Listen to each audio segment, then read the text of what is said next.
తెలంగాణలో సర్ ప్రక్రియ గడువు పొడిగింపు ఓటర్లకు బిగ్ రిలీఫ్ ఇచ్చింది. ఈ నెల 3తో గడువు ముగియబోతుండగా 10వ తేదీ వరకు ఎన్యూమరేషన్ ఫారాల సమర్పణకు అవకాశం కల్పించింది కేంద్ర ఎన్నికల సంఘం. దీంతో అధికారులు మరింత వేగంగా ప్రక్రియ కొనసాగిస్తున్నారు. ఇంతకీ తెలంగాణలో సర్ ప్రక్రియ ఎంత శాతం పూర్తయింది? ఏ జిల్లాలు వెనుకబడి ఉన్నాయి? సర్ ప్రక్రియ మందకొడిగా సాగడానికి అసలు కారణాలేంటి చూద్దాం.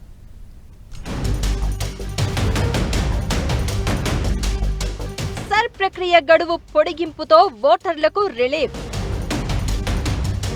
ఈ నెల 10వ తేదీ వరకు ఎన్యూమరేషన్. సర్పై స్పెషల్ ఫోకస్ పెట్టిన అధికారులు.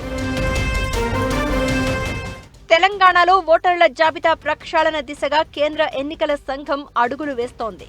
కొన్ని వారాలుగా రాష్ట్ర వ్యాప్తంగా BLOలు ఇంటింటికి తిరుగుతూ ఓటర్ల వివరాలు సేకరిస్తున్నారు. అయితే ఆగస్టు 3తో ముగియాల్సిన ఈ సర్ ప్రక్రియ గడువును కేంద్ర ఎన్నికల సంఘం మరోసారి పొడిగించింది. ఆగస్టు 10 వరకు ఎన్యూమరేషన్ ఫారాల సమర్పణకు అవకాశమిచ్చింది CEC.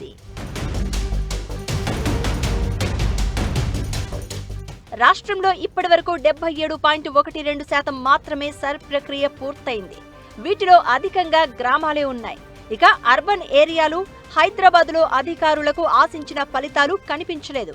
ముఖ్యంగా ఐటీ హబ్, గ్రేటర్ పరిధిలోని నియోజకవర్గాల్లో ఓటర్ల నమోదు, మార్పులు, చేర్పుల వేగం చాలా తక్కువగా ఉంది. హైదరాబాద్ జిల్లాలో ఇప్పటివరకు కేవలం 56.31% మాత్రమే డిజిటలైజేషన్ నమోదైంది. దీంతో కేంద్ర ఎన్నికల సంఘం సెక్రటరీ నవీన్ కుమార్ స్వయంగా హైదరాబాద్కు వచ్చి తెలంగాణ CEO సుదర్శన్ రెడ్డి, హైదరాబాద్ జిల్లా ఎలక్షన్ ఆఫీసర్ RV కర్ణన్తో అత్యవసర సమీక్షా సమావేశం నిర్వహించారు. అర్బన్ ఓటర్ల నమోదుపై ప్రత్యేక శ్రద్ధ చూపించాలని ఆదేశించారు.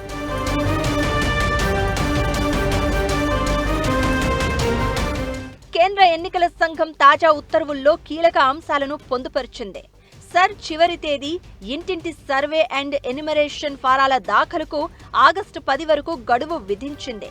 మరోవైపు పోలింగ్ కేంద్రాల హేతుబద్ధీకరణ, ఓటర్ల ముసాయిదా జాబితా ప్రచురణ ఆగస్టు 17వ తేదీగా పేర్కొంది. క్లెయిమ్లు, అభ్యంతరాల స్వీకరణకు ఈ నెల 10 నుంచి సెప్టెంబర్ 16గా సమయం కేటాయించింది CEC. అభ్యంతరాల పరిశీలన, పరిష్కారం తేదీ అక్టోబర్ 15 వరకు కాగా తుది ఓటర్ల జాబితా విడుదల అక్టోబర్ 19వ తేదీగా నిర్ణయించింది. సర్ ప్రక్రియ గడువు పొడిగింపుతో హైదరాబాద్ చుట్టుపక్కల అర్బన్ ఏరియాల్లో ఉండే ప్రజలు తక్షణమే తమ సంబంధిత BLOలను సంప్రదించి ఫారాలు సమర్పించాలని అధికారులు కోరుతున్నారు. లేదంటే భవిష్యత్ ఎన్నికల్లో ఓటు హక్కు కోల్పోయే ప్రమాదం ఉందని హెచ్చరిస్తున్నారు అధికారులు.